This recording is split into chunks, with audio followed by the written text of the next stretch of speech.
10 जुगाड़ू बहू का घास का ससुराल। हे भगवान, पूरा का पूरा घर धुएं से भर गया है। ऊपर से गर्मी ने हालत खराब कर रखी है।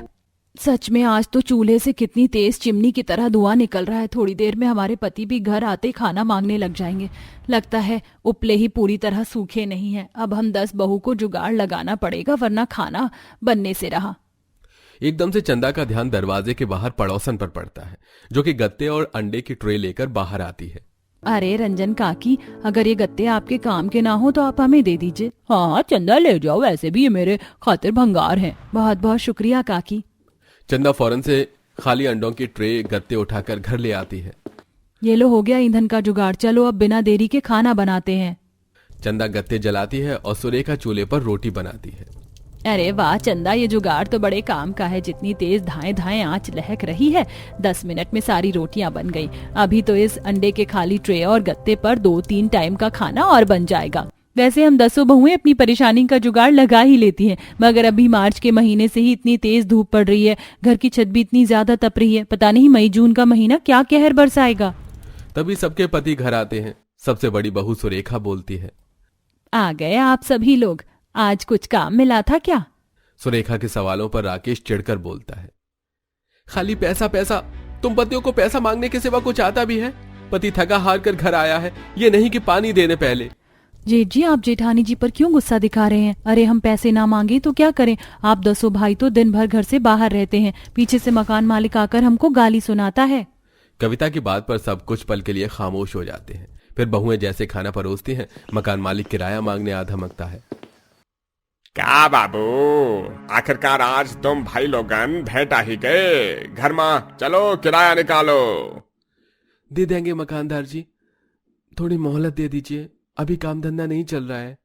अरे बस तुम लोगों का क्या सारा काम तो निकल रहा है, मेरा किराया ही नहीं दिया जा रहा है। अगले 1 महीने की मोहलत देता हूँ तुमको, या तो मेरा किराया दो या मकान खाली कर दो भैया। मकान मालिक की बात पर रेवती अपने 10 बेटों पर गरमा जाती है। मुझको तो समझ में नहीं आ रहा, आखिर तुम सब क्या कमा धमा रहे हो? वो तो जैसे तैसे बहुएं जुगाड़ लगाकर पिछले 1 महीने से गृहस्थी चला रही हैं। बेचारियों ने धूप में जल मर कर राशन कार्ड बनवाया है और दूर दराज जंगल से लकड़ी सूखे पत्ते बटोर कर लाती है, तब जाकर घर का चूल्हा जलता है। अरे तुम लोगों को तो अपनी पत्नियों के पैर धोकर पीना चाहिए।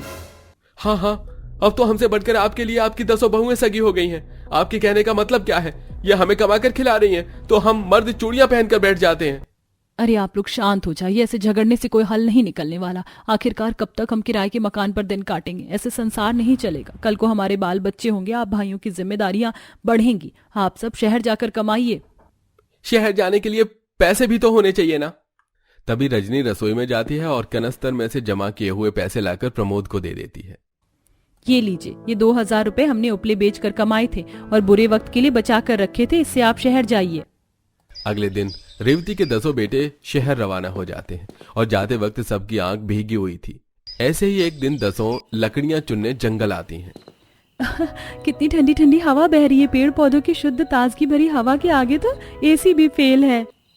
सही कहा निभा, और ये घास कितनी नरम है और ठंडक भी है। मेरा तो इस जंगल से घर जाने की इच्छा ही नहीं हो रही। कितनी हरियाली है यहाँ पर।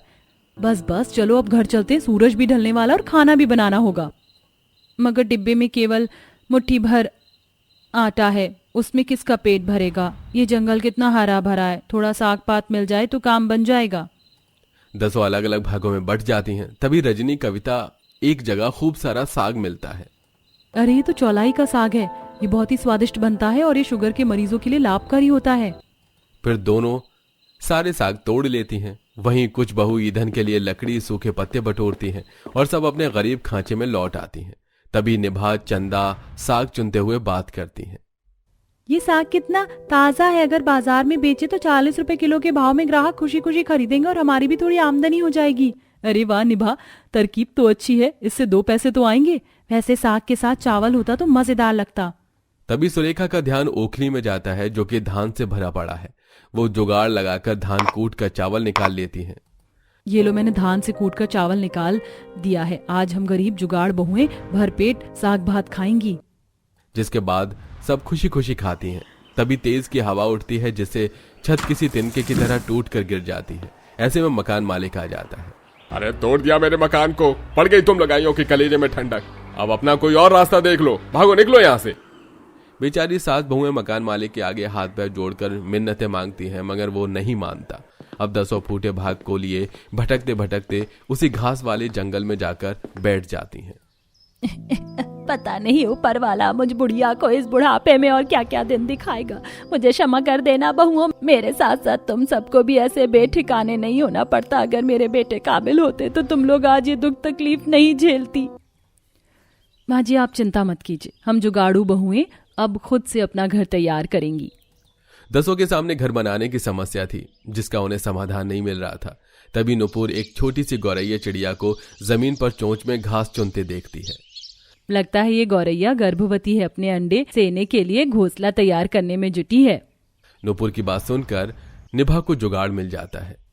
मुझे हम लोगों की मंजिल साफ साफ दिखाई देने लगी है। देखो ये जंगल पूरी तरह हरे हरे घास से भरा हुआ है और यहाँ लकड़ी भी है। चलो काम शुरू करते हैं, हम घास का घर बनाएंगी। अब 10 आपस में अपने अपने हिस्से का काम बांट लेती हैं। कविता इस पेड़ का तना मोटा है, ये देवदार की लकड़ी है, इससे बना घर बहुत टिकाऊ मजबूत होता है। और ये खोखला भी है, इसे ही काटते हैं ताकि पर्यावरण को हानि ना पहुंचे। अब कोई लकड़ियां काटकर इकट्ठा करती है तो कुछ घास लाती हैं। वहीं कुछ बहुएं जुगाड़ से पत्थर के औजार बनाकर जमीन में गड्ढा खोदती हैं और अब सब मिलकर घास के घर की मजबूत नींव खड़ी कर लेती हैं और घास की छत भी तैयार कर लेती हैं।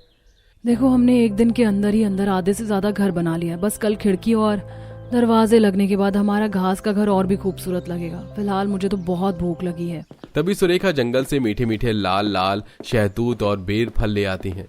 ये लो, मैंने सबके भूख का जुगाड़ लगा लिया, रसीले मीठे बेर खाओ।